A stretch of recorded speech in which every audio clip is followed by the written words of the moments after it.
दूसरी जानिब इमरान खान का कहना है कि मेरी JIT की पूरी फॉरेंसिक खत्म कर दी गई। इमरान खान का वीडियो लिंक खिताब, कहा कि जेल भरो तहरीक में जिन लोगों को उठाया जा रहा है उनको कपड़े भी नहीं दिए जा रहे हैं। अदलिया की सबसे बड़ी जिम्मेदारी हमारे बुनियादी हुकूक की हिफाजत करना है। ब्लैकमेल करने का एक ही मकसद है, किसी तरह PTI को कमजोर किया जाए।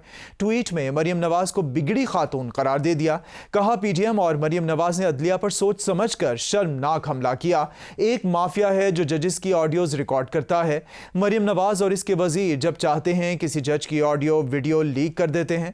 मकसद सिर्फ इलेक्शन से फरार है। PTM वाले इंतखाबात से बचने के लिए आइन की खिलाफ वर्जी करने के लिए भी तैयार हैं। और मुझे पता है कि अदलिया के ऊपर पूरा अटैक है, ये माफिया का। ये पॉलिटिशियन नहीं है, ये माफिया है जो टेपें बनाता है जजेस की, जो हर किस्म की ब्लैकमेल करता है। इंटीरियर मिनिस्टर टेप चला रहा है किसी की, ये बिल्कुल गैर कानूनी चीज है। वो जज की टेप चला रहा है, वो उसकी मरियम वो टेप चला रही है किसी अरशद मलिक जज की, कभी साकिब निसार की टेप चल रही है। ये किसी मुहज़्ज़ब माशरे में ये चीजें नहीं होती। ये कंट्रोल के लिए, अदलिया को कंट्रोल के लिए एक इनका मकसद है कि किसी तरह तहरीक इंसाफ और इमरान जोर करके इन चोरों को फिर से इलेक्शन